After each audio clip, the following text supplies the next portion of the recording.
This is Lee Ridley. I was lucky enough to achieve 2 promotions with Scunthorpe United, but nothing compares to the joy I experience when listening to the Iron Hour podcast. Just a heads up, this podcast contains strong language, the good stuff. If this isn't for you, turn off now. For the rest of you, now fucking enjoy the podcast. Iron fans, welcome to another edition of the Iron Hour podcast. I'm your host, Barrett, and I'm joined by my usual panel, Marco, Max Bell, and Iron Army, or as otherwise known to those who know him more affectionately, Gareth. Pleased to see you, gents. How you doing, Max? Up the iron. Yeah, good to see you too, Barrett, mate. Yeah, there's no need to lie so early on, but thank you very much all the same. Marco, how are you getting on today? Good. I'm wet. I've just run home from a pool and I'm ready for a podcast. Ready for the pod. And Gareth, how are you doing this evening? I'm good. I feel a bit ill, but I'm good. I'm here. Yeah. I'm alive. Well, that's always a good place to start. It is. The fact that you haven't perished is good news for us all. Look, if he was doing this podcast dead, we'd be getting better views. Like, indeed. Think of the content. Some would say it might improve our content, but that's hard. And I'm good. I'm good as well. Thanks for asking, guys.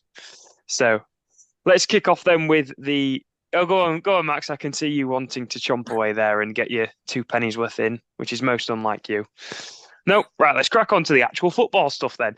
So, we're buoyed kind of by the news last week that the confirmation has come through now that the football club, with the aid of the local council and government, have now purchased Scunthorpe Park from Peter Swan. So the details we have at this time, which have been communicated officially by the club, is that the fee is in around the region of £3 million.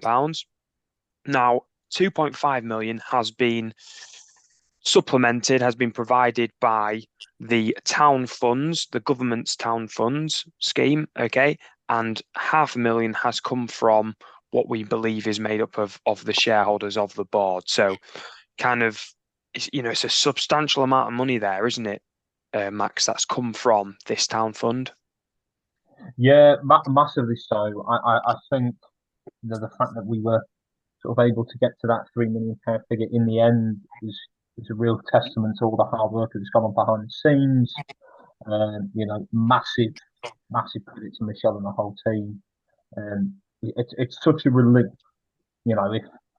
if I never have to think about Peter Swan ever again, then it will be a life well lived. In terms of the town's funds, I think the ACV of what's known as an asset of community value, the Iron Trust, getting it declared as that was absolutely instrumental. It gives you a much surer legal footing when demonstrating that this is something that you become eligible for financial support. So yeah, it's looking like we're not going to be homeless anytime soon, which is such a massive relief for every Iron fan, I'm sure. Absolutely, and I will just touch on the point of the ACV in just a moment, and we'll come back to that because there's some really important topics that we need to discuss before we get moving. I just kind of wanted to move the conversation towards you, Marco, because I know you listened to the interview last week that Michelle did on Humberside, and she said, didn't she, in that interview, that we've gone from a position of just weeks ago where Peter Swan was effectively laughing at her, in the early days of negotiations, at the thought that she'll be able to get this £3 million, get the deal over the line. How quickly has it moved with regards to your expectations? Yeah, I mean, like everyone else, we all heard that interview on Humberside, and it's sort of like when she said that, it was hard not to get annoyed, because I mean, realistically, I don't think I've ever sort of had the same vision as Swan, but if you were Swan, you wouldn't think a club in as much crisis that we were would muster up that money. And we wouldn't really have a chance at all of finding that unless we did have the help that we've received for obviously the town funds and everything, making an ACG. But yeah, hearing that interview, is it ACG? Have I got that wrong? ACV, close. ACV, yeah, near enough. Close. But yeah, so hearing that interview, it was to hear where we've been and where we've actually got to in such a short space of time. I think we owe a great amount of debt. I know she mentioned the statement, a few names tonight, but to Michelle herself for getting us to where we are now. And like Max said, we're not going to be homeless anytime soon, touch wood. So yeah, it's fantastic.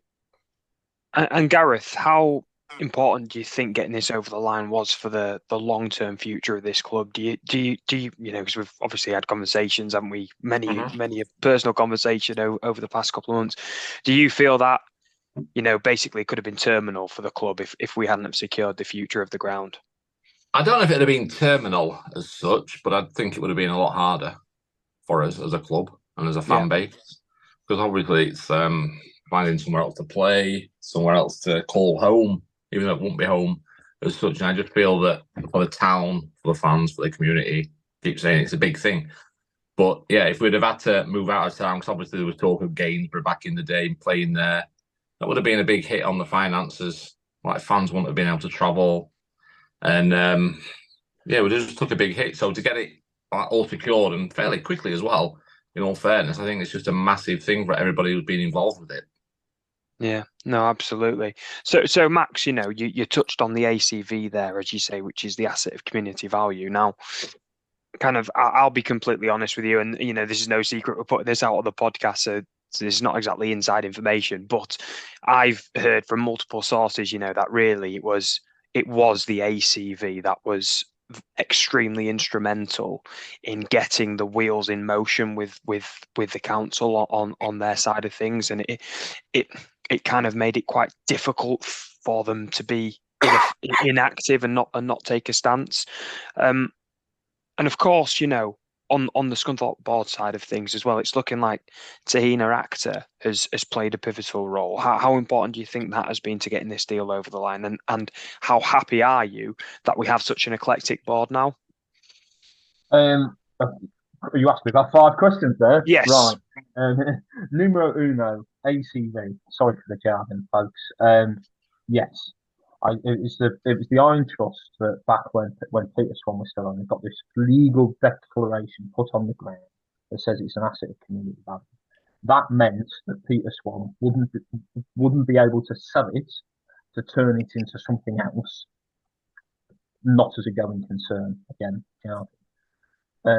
For at least 6 months, it would give the supporters trust time to raise funds and to try and buy it, and that Swan couldn't sell it without their permission. That was massive. That declaration on the land was instrumental in setting the legal foundation, showing that it's important, that it is quite literally an asset of community value, that then was able to unlock streams of funding from the town's fund, which was absolutely massive.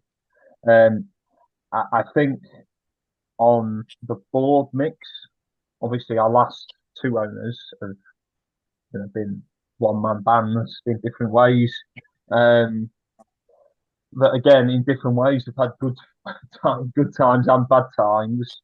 But when it's gone bad, it's gone really, really bad. I think back to the pre-Swan ownership when there was a wider mix of people on the board. It's insurance. It's going to be more difficult now for one person to bring the whole ship down, which I think is massive. You also have situations where they're all bringing different expertise to the table. You think of somebody like Tahina Akhtar, actually, is a really good example of, we all like to take the mickey out of lawyers as much as anybody else, but when it comes to a purchase like this, a process like this, funding applications, good lawyers, particularly if you can get them on the cheap, are worth their weight in gold. And I've got no doubt that it's a massive amount of hard work from everybody behind the scenes. So, yeah, it was just a massive sigh of relief, because you can get close with stuff like this. And when you're dealing with somebody like Swan, whether or not it's in laughing at Michelle Harness, I mean, fuck you, Peter, basically, or in changing the goalposts at the last minute, you know how difficult he is to deal with. So when you actually are able to then get it completely over the line, that's no mean feat. And everyone involved deserves a huge amount of credit, really. Yeah, I know, really well summed up there. I think as well, I know people I've been speaking to in and around the council, maybe on a lower level, but have indicated to me that we can't underestimate the importance that 2 groups within the council have played. So that's the people working on the economic regeneration project side of things, okay, and also the solicitors working for the council. I'm told that those two groups have kind of worked extremely hard and under, as you can well assume, quite, I suppose rightly so, but under extreme pressure from a lot of different sides, including that from the club and from the council itself. So my personal view is a massive praise to those guys on kind of being involved in such in such a large capacity and enabling the club to get over the line with it. Again, we've talked about the Iron Trust very briefly there, but Marco, I just kind of wanted to get your opinions on the vision of the trust at the moment, because we've seen that the membership now has gone over 800 members, and it seems like the growth is kind of like exponential in a way. It's the numbers seem to be increasing week on week. How important do you think the trust will be going forward for the club? Yeah, I think ever since I've obviously started, I was only very young when I went to start watching Scunthorpe, but I feel like not just for trust, obviously we want the trust to do great, but the fan groups in general. I know there's like lots of little ones. You've got the Irish Iron. I know when Max was down in London, there's just all these little groups. I feel like as a collective, it's really important bringing people together and managing to bring issues up, like the Iron Trust. Like I said, with regarding memberships, to see how far it's gone up, we're just so much stronger as a unit rather than individuals. And I think, they donated a lot of money, didn't? Was it £5,000? £5,000 earlier? Yeah, to do stuff like that. Which they had no need to do. No one expected that from them. But being in a position where we are all, like I say, as a unit, it just enables us to do that. Like what they're doing, as well as other groups. Obviously, with the fundraiser, everybody came together, and I think that's just another sign of, again, coming together. And what they're doing is great. And Gareth, we had the latest statement today. Of course, we had Lee's on Friday, which was followed up today by Michelle's, which was also supplemented with a TV interview that she did on ITV, which I thought was a really good piece, actually, kind of just talking everything that there's no new news on it. It was stuff we already kind of knew. But the statement today, there was a couple of bullet points from there, Gareth. There was obviously her thanking of the board, praising the fans, looking forward to kind of the fixture coming up, and kind of she expressed now that the players are playing with this freedom and encouraged us really to get behind Jimmy as much as we can. But I guess the thing I wanted to point out from that statement was someone that we've praised quite a lot on this pod and that we all kind of know, but she singled out James Moody and kind of his hard work that he's been doing over the past couple of years. And it was really, really telling, actually, that I haven't got the exact quote in front of me, but she said words to the effect of, the club could have basically gone to the wall, without the likes of James Moody. So just a moment of your time to give us your thoughts on kind of his work. Well, no, I think it's obvious what he does. He does everything, doesn't he? Or he appears to. He's just behind the scenes. You might not see him all the time, but he's always seems to be working, always sorting something out. And like he says, without him, I can't think who'd step up. Someone would have to step up, but he just tirelessly works. You see him sometimes. It looks like he's not been to sleep for 48 hours. It looks worse than me sometimes, and that's saying something. But yeah, that really is saying something, isn't it? But I just think I just think that like I said, it deserves the praise. It deserves everything he gets. I know people say about having statues made of people. Maybe they should make one of James Moody as well. Yeah, are you going to fund that from the mass amount of money that you have hidden away? Yeah, why not? Why not? Yeah. So that's an exclusive. Iron Army is going to fund. I'll buy a 3D printer. Yes, top man. So I guess we'll kind of move on now to the football, which is what we're here for more than anything else. So the last two games I thought we could just talk about. So briefly, we just talk about that 1-0 win over Warrington a week on Saturday. It was a tough old game, wasn't it, Max? It was Carl Roberts was the difference in the end on I think it was the 53rd minute, but it wasn't a classic Iron performance, I don't think. No, it wasn't. But also, I thought Warrington were all right actually. They didn't look a bad side, and certainly, if I was a Warrington fan, I'd have been relatively encouraged by their performance. From the perspective of clubs like that, away games at Scunthorpe don't define your season. And we have to be realistic. We're not going to score 6 goals every home game, and somebody like Cal Roberts is a great example, actually. Obviously, we did miss him and his creativity, and also his finishing at times earlier on in the season. And you just hope that if it's either him or somebody else, when a game is gritty, it's 0-0, maybe it's 1-1, that moment of quality, he stepped up, and it was what we needed. I thought we did deserve the win, but again, it's been something that fans have pointed out earlier on in the season, that maybe we've not been quite winning ugly.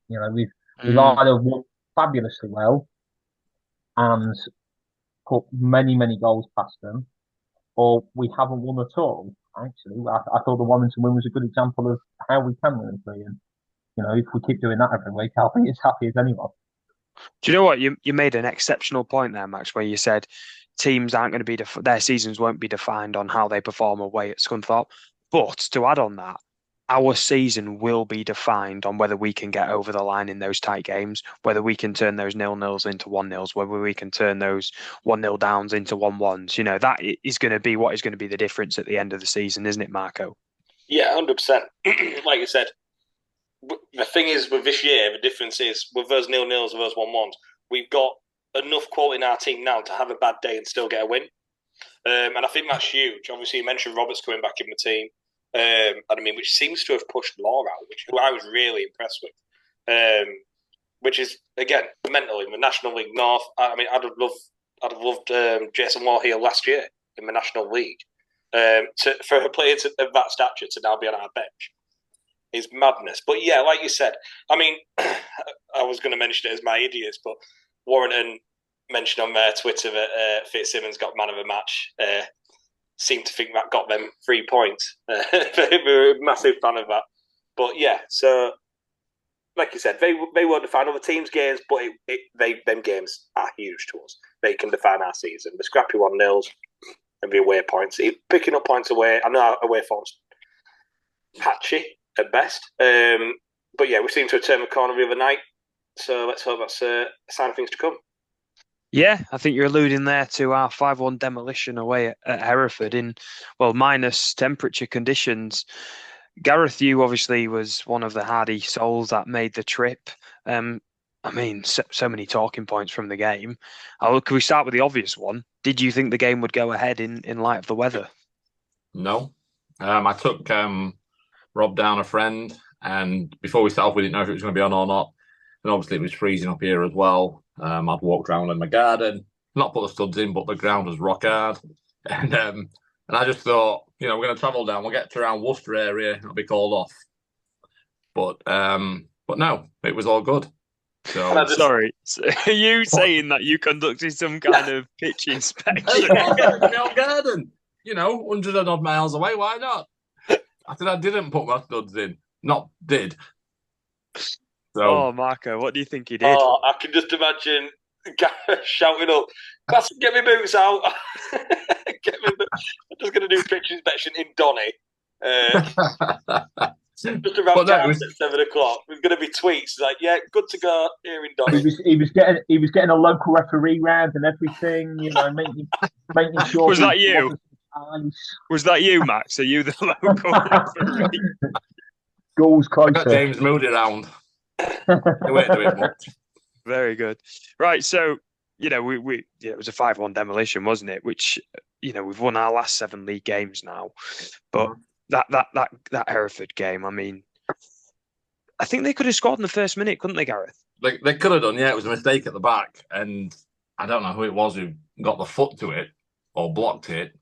But if that had not happened, we're 1-0 down within the first minute, and you're thinking to yourself, it's freezing, and already we're losing. And then about a few minutes later, it happened again, a mistake. Fitzsimmons this time well out of his area, and someone got the block in, and you're just thinking, it's a matter of time, Could have been 2-0 down within 10 minutes.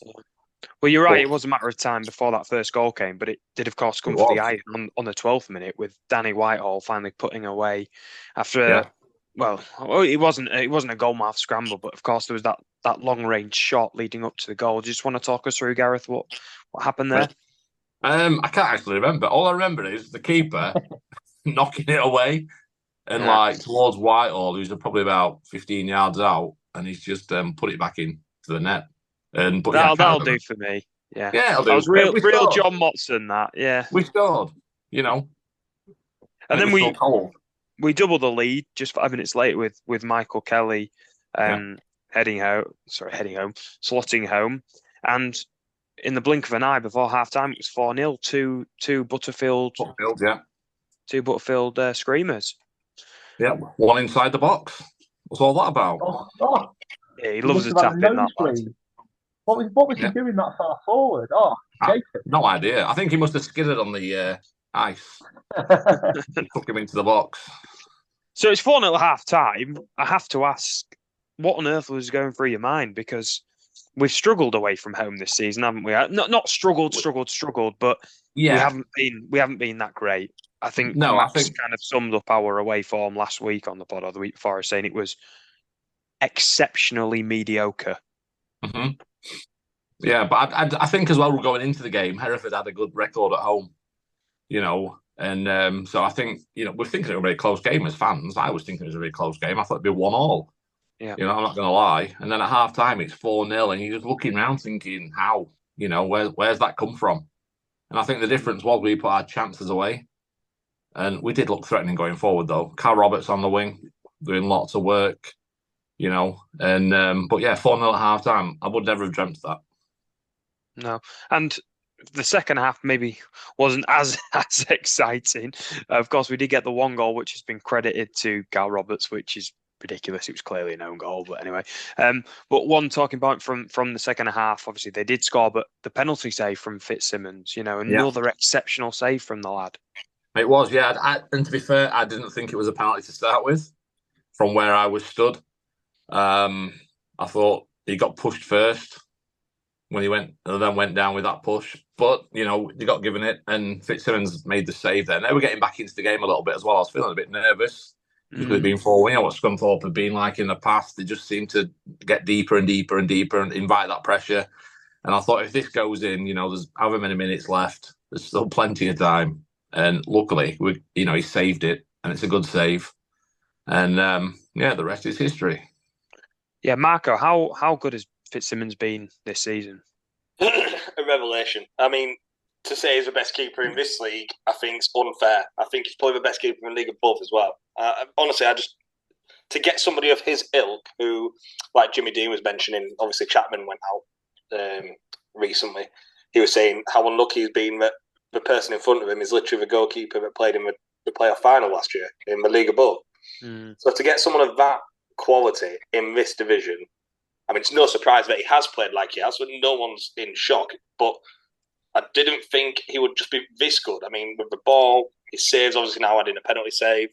Another contender. There's lots of them, but another contender for player of the season.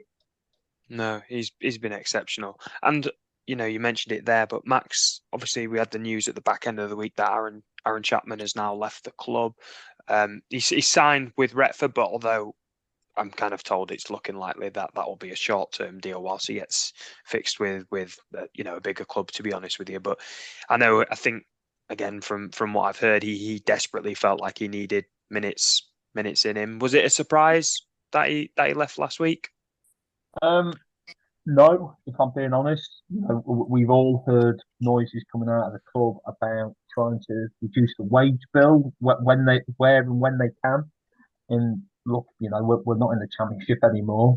If you're trying to run as cost-effective a squad as possible, then having a second-choice goalkeeper of the quality of Aaron Chapman is probably an obvious target. Obviously, he's departed by mutual consent, which says to me, at least, that him and the club have come to some sort of arrangement. Only wishing the best, really. I'm pleased to hear that Retford's perhaps a short-term base for him because he deserves to be playing higher than that. I think he could certainly do a job at another National League North club. But yeah, we have seen the odd fringe player go out the door before that anyway. I think Tom Pugh, I think there's Henry Ferris, so Chapman fits that mould. The only thing I would say now is please, Ross Fitzsimmons don't get injured. It's a fabulous basket, but all of our eggs are now in that basket. So if he keeps putting in performances like he has so far this season, Marco's right. He's very much a candidate for player of the season in my book. Yeah, I think the club will look to bring someone in, and I think that'll be quite soon, to be honest with you. But of course, it's not going to be of the caliber that it's unlikely that we're going to bring in someone of the caliber of Chapman. Let's be completely honest, as you say, with the wage bill being what it is, and kind of the eyes that are on the wage bill at the moment from the board, it is unlikely that we're going to get a player with a kind of that caliber of Chapman, really. But it is important that they bring someone in. I think Chapman might feel not aggrieved but disappointed that he didn't at least get any of the cup games. I think that might have been a big factor, to be honest with you. But the way finances have been this season, we've had to win those cup matches. Of course, we went out the FA Cup at the first game, but this FA trophy, especially with the game, today when this podcast goes out, the game tonight against Solihull Moors, we really have to win, don't we, and get a cup run going. I think for the finances, anyone jump in there. Yes. Well said, Gareth. Well said. No. I think I think you're right. We do have to get a cup run going, and I think it's not going to take away from the league either. I think they'll complement each other. I don't think we need to worry about one or the other. I think we can go for both. And but yeah, it'll be a tough game tomorrow. Obviously, they're doing quite well up in National League. I think the fourth, are they? Yeah, they are fourth, but it's an interesting thing actually. What's been going on at Solihull? So they had an exceptional start to the season. So Solihull Moors went 14 games unbeaten at the start of the season, which is just an incredible run.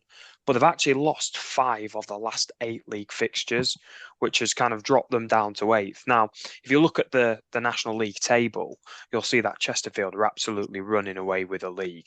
And then below Chesterfield, there's kind of a pack of teams who are together, and Solihull are very much in that pack. Now, although they had such a good start, they did lose 6-1 against Altrincham recently. And, I kind of think it'd be interesting to see what they do with their keeper situation, because obviously with them conceding 6 goals and with it being a cup game, the question will be, will they stick with Sam Hornby in goal, who's actually on loan from Colchester, or will they look to the second choice? And if they do look to the second choice, does that bring us into the game a bit more? All these questions, of course, due to be answered. But Marco, what's kind of your vibe going into the game? Do you think Solihull might field a weakened team? I don't think we will. Like Gareth just said, that it feels like our cup run will complement our season. I feel like they'll probably be thinking the same. I do think tomorrow's huge. I think if we can get a result against a 4th place team in the National League, then I do think we can really progress in this tournament. I think, to be fair, I'm actually quite looking forward to it, because I feel like we know we've been good, and we know obviously we've got the good side, but it'd be quite good to see how good we are, and to see against a team in the division above. I said to my friend who's an Oldham fan, and we was joking about who were going to get him a draw and stuff, and I said I would genuinely fancy, barring Chesterfield, anybody out of that division at home. I think at home, if we're on the front foot, there's no one we should be fearing in that division. So yeah, let's see. I think it's a good draw. We're at home against what I wanted. I wanted a good side to see how good we are. So let's see. Yeah, we win tomorrow, and I'll book my Premier in for Wembley. Very good. And Gareth, I guess when the draw was made, I'm sure your mind went to the place where mine did, which was thinking of the last time Solihull Moors came to Lanford Park, and when we were 3-0 up and kind of cruising to victory, and it all collapsed, didn't it, under Keith Hill that day? It did, yeah. Like you say, we're 3-0 up. Joe Nuttall scored twice, and Colin Daniel. And then, yeah, it's like we're cruising. And then all of a sudden, we had a mad 2 minutes where we conceded 2 goals towards the end of the half. And it's 3-2. And you just, as a fan, I think you knew what was going to happen in the second half. It happened so many times in other games where we just collapsed, basically. Yeah. And then, yeah, we held on till, was it the last 5 minutes? And then conceded 2 again. So, hopefully, with the team that we've got, and like Marco said, we'll be able to see where we're at with the team, basically play a team that are higher up. For me, we've got better players, I think, and we can see what we're going to do with them. I think it'll be a good game, and I think we will get something from it. we're at home, and I think we do really well at home. And the crowd, I'm not going to say it's really a massive crowd, but since we've had the news that the ground's ours now as well, it might bring a few more out. And just need to get behind the team. Yeah, no, quite agree. I think they've got. I can't see anything other than them really going for the game. They've got a well thought of manager in Andy Wink, a young manager, only 39 years of age, and of course he managed Banbury for the last 3 seasons. He got them promoted into the National League North, and they had a good FA Cup run as well.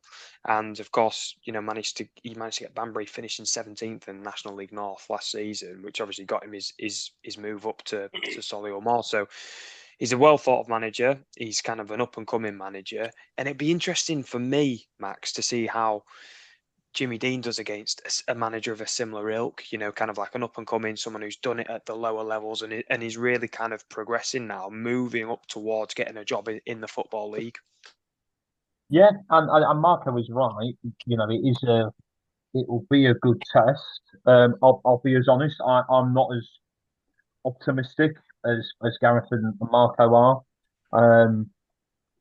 Solihull are fourth in the National League for a reason, and I think you're right, Barry, in terms of they'll be taking this game very, very seriously. I appreciate they're not in a great run of form, but actually that's a perfect example of why you go away to somewhere like Scunthorpe and really be at it. I think they'll stick with their first choice goalkeeper. He's not going to be cup tied because Colchester are in League Two. It'll be an interesting game, definitely. Certainly in terms of how we approach it. Will we try and get on the front foot? Will we, maybe sit a little bit more defensively than we've been used to in league games at home this season, or might it be one of them games where sort of the first 20 minutes is a bit cagey? Both sides are trying to feed each other out, and then decide how they're going to approach the rest of the game. Look, we'll see. I hope to be proved wrong, but I am surprised that Scunny are the bookies' favourites by quite how far we are.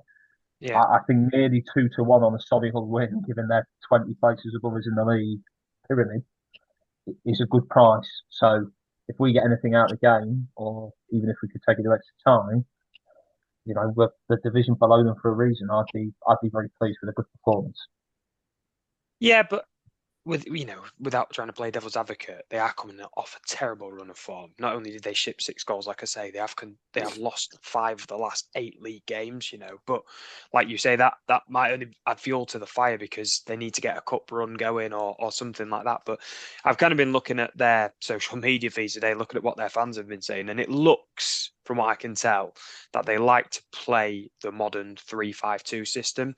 So again, in my mind, Gareth, it'd be interesting to see what Jimmy does with that, because I know he's not really that much of a tinker man. We seem to play one formation away from home and one formation at home. That's typically what I've observed this season. So again, I don't know. I'd just be interested to see if Jimmy approaches this game any different, with it being, probably the first time this season that we've come up against a team that should beat us. Not that could or might beat us, but a team that probably should beat us because they're a higher team in a better division, Yeah, they are, but I don't think we need to be changing things at home.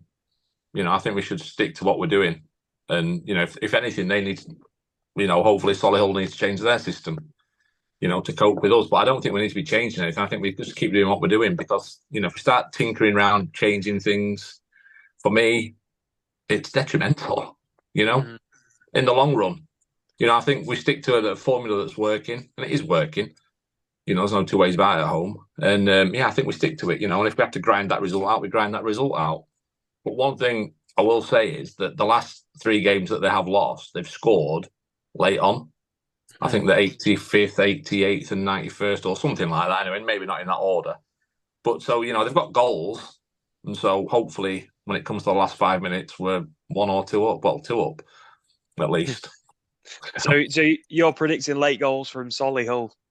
Well, yeah, they've obviously, played to the end, looking for those goals. So I'm not saying they're going to score, but the last 3 games they have scored late on. So that's something to be wary of, Yeah, no, perfectly summed up. And Marco, kind of looking a bit further ahead then, we'll just quickly preview the game after that. So we're away at Blyth on Tuesday. I presume all 4 of us are probably going up for that one.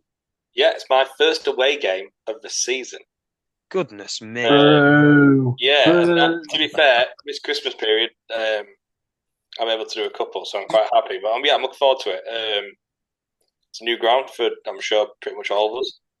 I know very little. Obviously, we were meant to play them a few weeks back with a frozen pitch. I know there's a lot of rumours that they had a lot of injuries, but I mean, I've got a friend who was up there and apparently was absolutely Baltic. So I think it was waterlogged rather than frozen, wasn't it? Waterlogged, sorry, yeah, but apparently it was absolutely awful. So I know the pictures didn't really look too bad, but I mean, we can only hope they've not done it purposely. So yeah, I'm looking forward to it. Obviously, there's no bad blood. And yeah, it's my first one, so I'm excited. Like I say, I know very little about Blythe. I've not done my my research. Okay, well, I can tell you they currently sit 14th in the National League North, and the form is kind of, well, they haven't really got form. It's not bad, it's not good. It's somewhere in between. They've drawn, lost, and won. Sorry. Yeah, it's the form. That'll be why they're 14th. Of a team in 14th, exactly. So the last 3 games they've drawn, lost, and won. They did get a good win, really, away against Rushall in the last game, which I think they'd be fairly happy with that. But then they did lose at home to Peterborough Sports the game before that. So again, you don't know what you'll get. I think with Blythe, it could be we could get a team that get behind the ball, make it defensively quite tough for us. You know, I just don't know, Gareth, because I can't read anything into the form table. Well, if you don't know, I don't know. But no, I think once again, you know, we go to grounds teams and they're up for it because it's Scunthorpe. You know, so there's that extra bit of effort. It's like Kings Lynn. You know, when we played Kings Lynn, they beat us quite comprehensively. And I think they've done rubbish since. So they seem to put everything into that one game, and it's like, you know, yeah. And Kings Lynn did do an absolute job on us. I don't mean like they got men behind the ball and made it difficult. I mean, they played us off the park. They absolutely went about us. Yeah.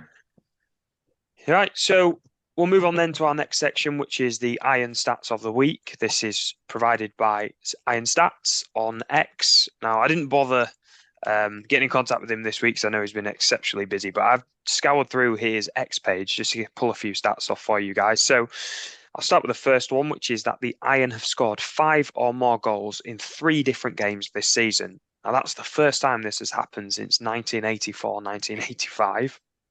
Okay, they've also scored 4 or more goals on 5 occasions for the first time since 1995-1996.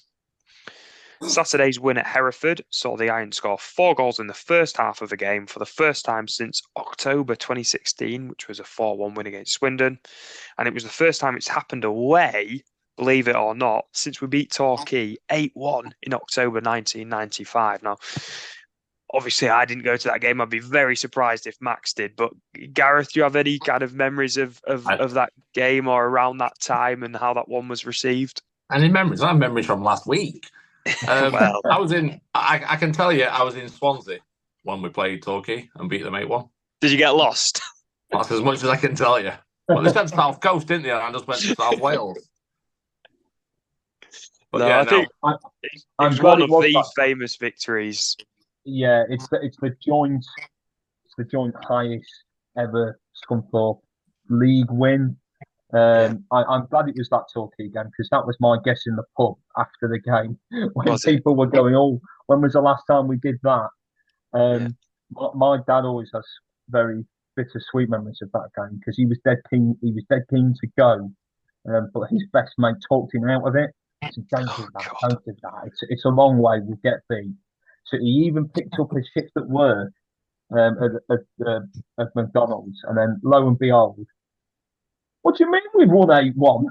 You know, before the days when you could follow it, on Twitter and things like that. So what you're saying is he got home, checked CFAX, and almost put the remote through the telly.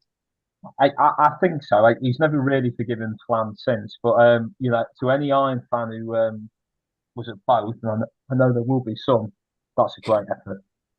Yeah, and I don't think there were many fans went to that Torquay game. You'll have to remind me, Max, but the old commentator on Humberside, was his name Shep? Do you remember him? Yeah, it was. Yeah, so I think my dad always talks about the commentary from that day. Apparently, it was absolutely legendary. It said something to the effect of, "And the Scunthorpe fans are going absolutely wild." There's 24. Like there was barely anyone went. It's like a handful of people. It's a classic video on YouTube, and in fairness to Chef, particularly like great shot of all people, Alan Mills scoring in the back post, and they do genuinely go wild. But yeah, it's a fair trip. So whoever went, that's great support. Yeah, so just I think one more stat. It's the first time the Iron have scored 5 goals away from home since December 2020, which was the 5-2 win at Harrogate. And actually, it's the first time we've done it away in front of fans since August 2012. Do you remember what game that might be, Max? August 2012. Yeah, it was the Derby game in the cup. It was indeed. Be still my beating heart. You're a weird guy, aren't you? Look, I just really liked that Derby game. That's all I'm saying. Yeah, I mean, it was okay. There was no need to do whatever you just did there. But anyway. So I think we'll move on to the quiz. Now, I'm handing the reins over to Max this week, mainly because I couldn't be bothered. So it's as simple as that. I'm more than happy to pick up. But before we do, Andy, can you stand up? Can we have a look at your jumper? Okay, yeah, sure. Is he wearing trousers? Oh, it's the Roy Keane one. That's his job. So it says praising Santa for delivering presents. That's his job. And it's a picture of if you win the quiz, Barra, that's what I'm going to do. I'm going to start shouting, "That's his job. That's your job." Right. Thank you. So we've got 2 questions for each of you, all focused on Scunny, and I'm going to go to Marco first for no reason. Question 1, Marco. What date are Andy and Gareth manning the Iron Stall at St John's Market in Scunthorpe? No cheating. Don't reach for your phone. How can I reach for my phone? I do need a calendar there because I know it's Thursday and I know it's between the 20th and the 21st. And I'm going to go the 20th. Oh, he got it wrong. It's the 21st. You wrote the tweet earlier, you dingo. Yeah, I'm a wrong account. We're so unprepared. This is why we'll never be the premier podcast. This is why we're not shortlisted for awards, guys. Yeah. Oh, well, there's certain awards for us, but it's not for good podcasts. Well, unlucky, but for the record, as I'm sure you may or may not have seen on the podcast Twitter /X, Andy and Gareth are very manfully going to be looking after the Scunthorpe United stall at the market in the centre of Scunny. So if you pass in on the 21st of December, do go and say hello. Will you be passing, Max? Are you going to pop in and say hello? Well, no, because as you well know, I'm on holiday in Malta. So good luck. That does mean I will sadly miss the Buxton game as well. So hopefully we'll stick we'll win we'll stick 4 or 5 past. For that impertinence, Mr. Barraclough, Gareth is next. So obviously, Gareth, you drove down to sunny Hereford at the weekend.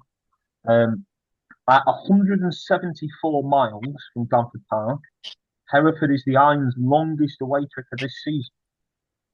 At a grand total of 173 miles, what is our second longest away trip? It's got to be Gloucester. Oh, give the man a biscuit. Well done. Good answer. I thought Gloucester was further by like 0.2 or something. Okay, so on Apple Maps on my phone, which is the stadium to stadium. Yep, stadium to stadium.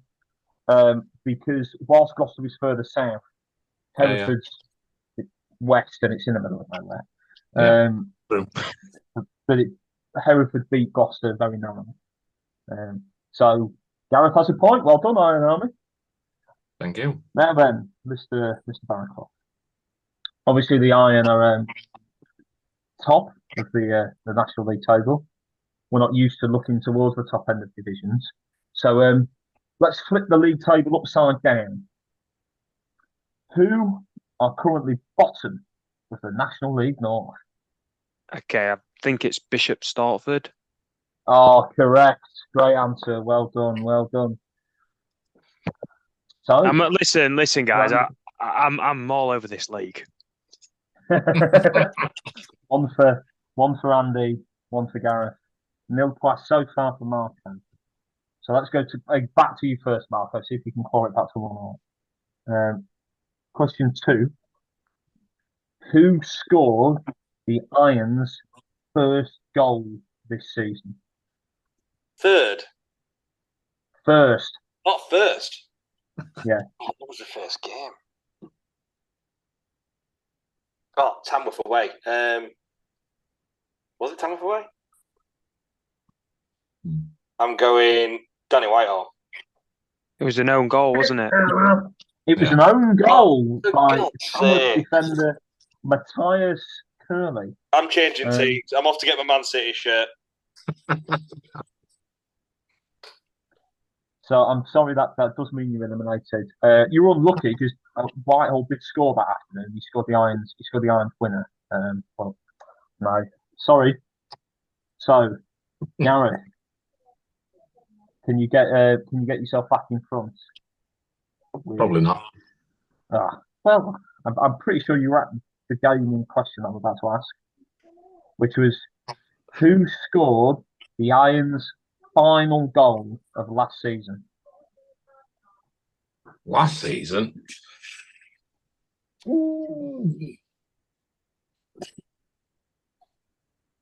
Barrow's nodding. He thinks he knows. I think I do. You was at the game. Gareth was at that game. Would have been at home. I just can't. I'll say Joe Nuttall, but I know it's not. I'm afraid it's not. I'm going to go to Mark. You don't get any points for this, Mark. I think get a bit of kudos. What do you think it is? Can't be Nuttall because he scored. Particularly as we sold him before the end of the season. He saved Scunthorpe, so I won't have a bad word about Nuttall. Unless it's about his football ability, then it's funny. It was, I think, Oldham, my last home game. I don't like it when you all just look blank. I'm going to go. I'm reaching out a limit here. I'm calling Daniel. No. Okay. So, Barrow, who scored the Irons' last goal of last season? I'm not 100% sure, but I think it might be Danny Elliott. Correct. Danny Elliott away at Dorking. Yeah. Oh. Dorking, of course.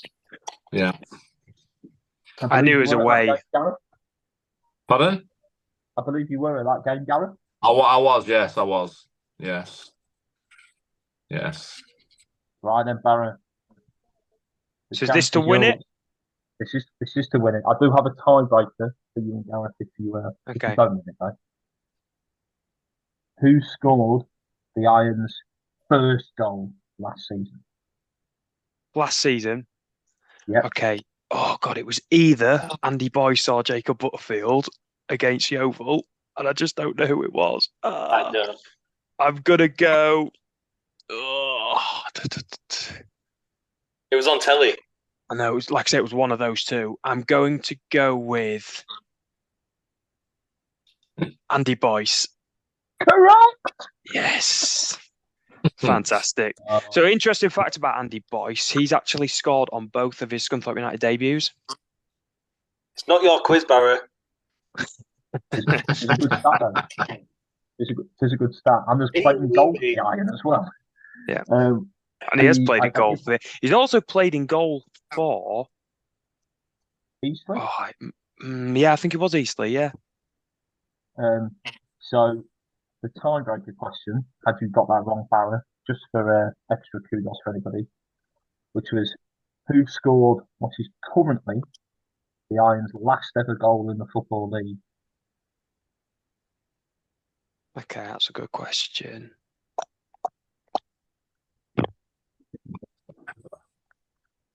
sure I'd ever get this. Does anyone else know? Is the clue what game it was? It was the last game of the season before last. Let me just think. Home to Hartlepool. Cam Wilson? Correct. From a fellow Gooligan to another. Yeah. If you'd not said the game, I don't think I'd have got it. I was in Gould today.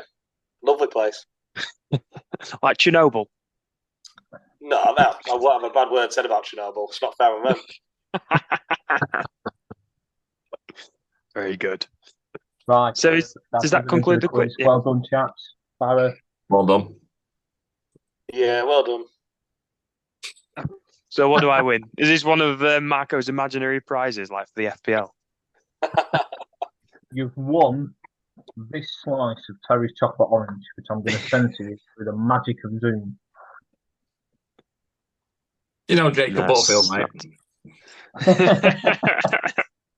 Indeed. So, Marco, I don't want to put you on the spot. Are you able to give us an update on the FPL? I can give us an update on the FPL, but as we are currently podcasting. Yeah, it's difficult, isn't it? Yeah, so we're mid-game week, aren't we? Yeah, so obviously Tottenham are playing. They're actually, I think they were winning 1-0 last I checked. So if anybody's got any Tottenham players, yeah, Spurs currently winning 1-0. Everton, Newcastle still 0-0.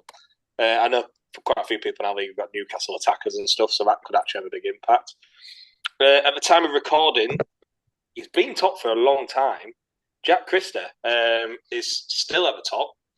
He's on 909. He's got a 40-point gap as we were doing this. So, yeah, fair play, Jack.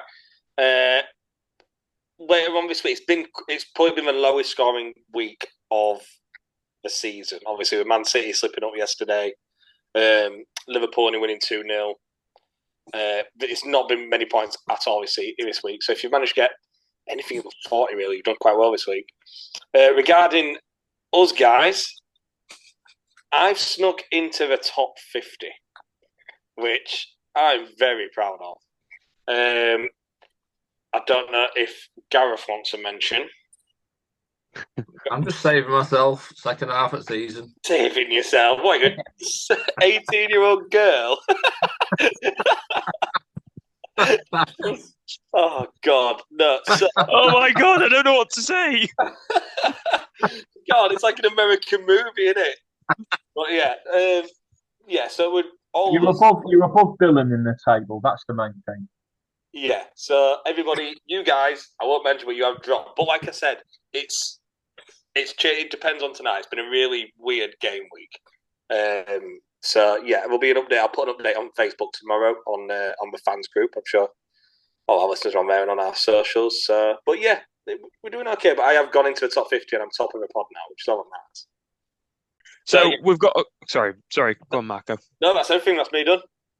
We've got a couple of talking points, we put out earlier to any Iron fans to give us some kind of suggestions. So a Twitter account called Iron, he said on X earlier, why on earth has the Farsley game been moved to a 1 p.m. kickoff on Boxing Day due to policing when the away game, just a few days later, isn't even segregated?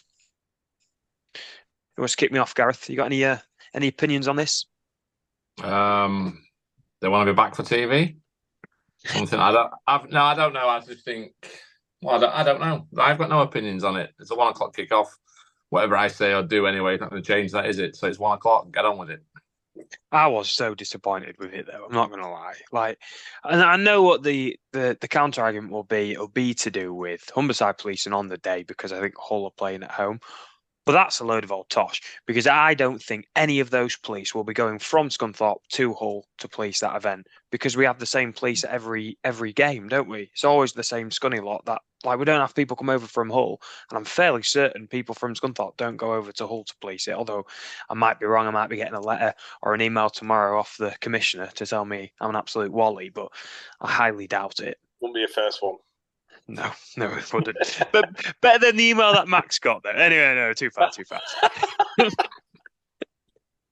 And Damo asked us about Fitzsimmons, his form lately, but of course we've already touched on that. And again, he wanted to give us a shout out to the Iron Trust, and again we've done that. But again, just one more time, Max, I'll come to you for bit of praise, just heap a bit of praise on the Iron Trust for us? Yeah, massive effort. Particularly as there was no one big moment where it all dropped in. It was all quite incremental.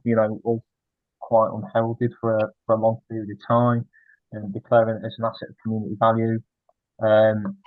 It definitely pissed Swan off. So on that basis, it was worth doing just for that. But it was also instrumental in helping them get the ground back. So I massively applaud all the work that John and Tony and the whole team there have done. Really, it's not gone unnoticed, and quite rightly so. And I guess the other thing to talk about is away from Scunthorpe, but it's the Euros next year in Germany, and all four of us will be heading out there next year, and we do hope to do a very special podcast from Germany next year for the Euros. So we'll keep you updated on that, but I have a feeling it might involve a very. Presumably, Marco will be doing it in his Italy shirt and being a true Italian, switch sides halfway through.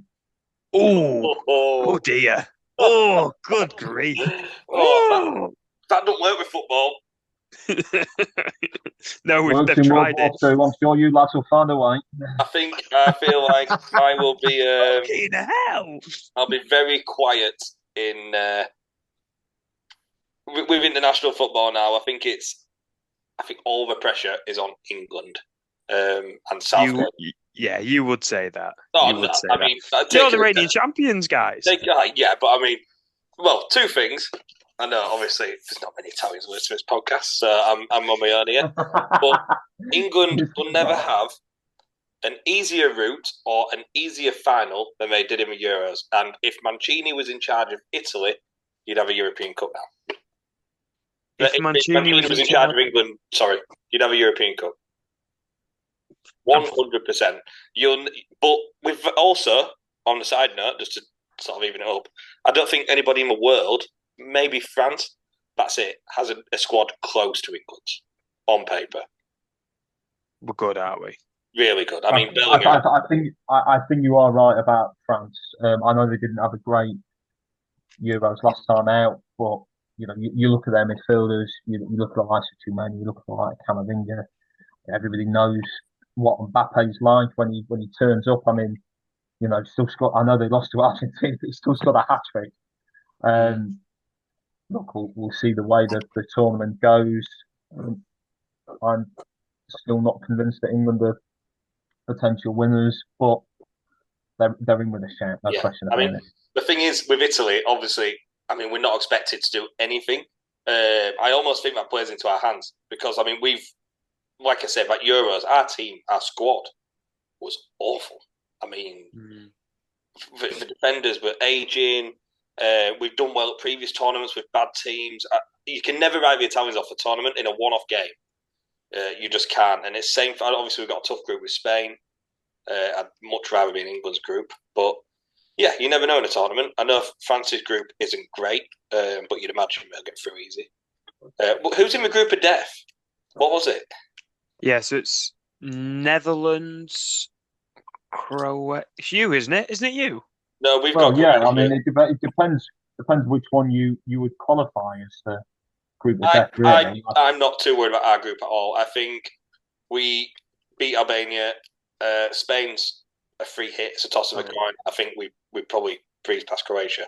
I think Croatia are like what Italy were, where they're superstars like E.g. with us, with Totti and Del Piero, they're Modric, and I think they're on the way out. Obviously, still very good players, but I don't think we're good enough to be dragging the sides through games like they have been in recent years. So the two strong, the other strong group is France, the Netherlands, Austria, and playoff winner A, which right now looks like it'll be either Poland or Wales. That'll be a tough group.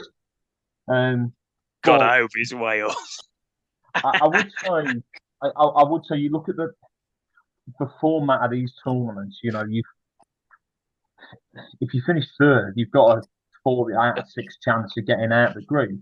Only 8 of the 24 teams in total across the tournament don't get out of the group. You do have to be a bit rubbish to get out of the group. The only thing I would say from an England perspective is that I think they will want to win. They should, but they will want to win the group. Because correct me if I'm wrong, Barry, but I believe that if England were to finish second in the group, they get the winner of the group of death, which is Group D. Correct. So, yeah. you know, a last 16 game against France, well, it put hairs on your chest. It's over, isn't it? You know, let's be right. It's done. Do you not fancy Mbappe running at Harry Maguire? No, mate. And last time the greatest striker in the world took a penalty against France, it didn't end well either. So I'm good for that. The only thing I would say about France is that England were the only side at the last World Cup to genuinely keep Mbappe quiet.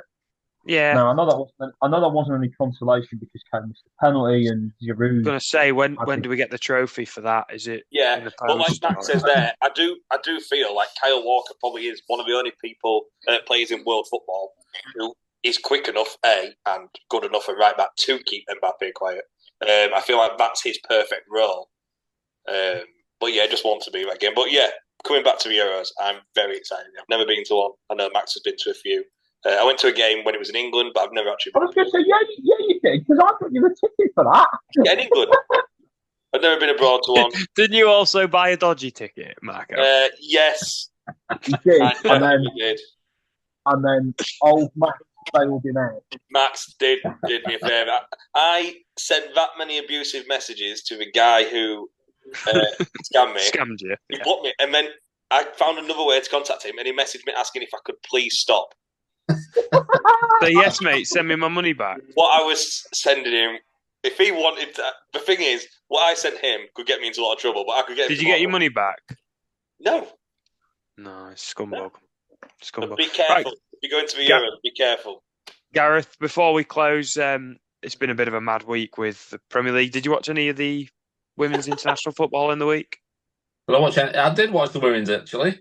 Yes, I did. Saw the England game. And agonising for them. Yeah, it was tough, that, wasn't it? They played so well. But yeah, no, they did. But yeah.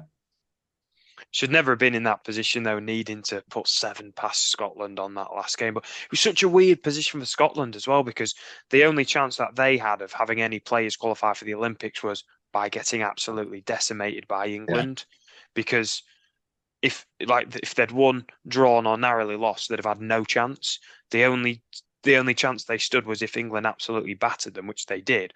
But for a 94th minute Dutch goal, some Scottish players would be going to the Olympics. Absolutely mental. They really need to have a look at that. Yeah, I don't watch a lot of women's football. So surprises me that. Really just shocked me. No, it's just it. Yeah. So is it because they've set the rules up of women's international football that if you top your Nations League group, you qualify for the Olympics in France next summer, but because you can't have just England, Scotland, or Wales qualify for the Olympics, it would have been Team GB. So yeah, it was a bit of a England were the nominated team, obviously. Yeah. Well, with regarding Scotland, say you said, like as I said, I don't know, Sam. This is just if England had have gone through, how many? Obviously, I know England are one of the top teams in the world. How many Scotland players would realistically have got into that Great Britain squad? Honestly, 2 at a push. Right. Okay. Yeah. Is it just Scotland, or do Wales have a good team? Ireland. I'm not just saying this. England are head and shoulders. Right. Ireland's not part of Team GB. Yeah. Mark, Did you just say Ireland? Jesus. This is for a different podcast. I think he means Northern Ireland. Yeah, but again, important to differentiate between the two. No, look, honestly, England are head and shoulders above the other home nations. Yeah, see, I wouldn't. I'm not just saying that. They clearly are, and by a long, long way. But politically, even though that is the case, and even though really on paper England should fill 11 places, if Team GB had qualified for the Olympics, they never would have. They just wouldn't have, because of political issues and because of trying to make it a bit fairer and some other bullshit. It just wouldn't have been filled with. No, but it's true, though, isn't it? You should pick your best players that are eligible, but they wouldn't have. There would have been some Scottish, some Welsh, and it was Vegan who would have been manager. I remember hearing that on radio. Is that right? Vegan. Vegan, yes. Yeah. Serenity Beekman, yeah, that is correct. Right. See, Sorry. I'm all up to date. Yeah, you're so woke, it's crazy. Right, is that it for today then, boys? I think so. Yeah. Until tomorrow night. Well, not tonight Yeah. when this gets put out. Yeah. Definitely tonight. Right. Tonight. I'll see you tonight, lads. Jesus. And on that, it's Up the Yeah. Iron Hour. Until next time.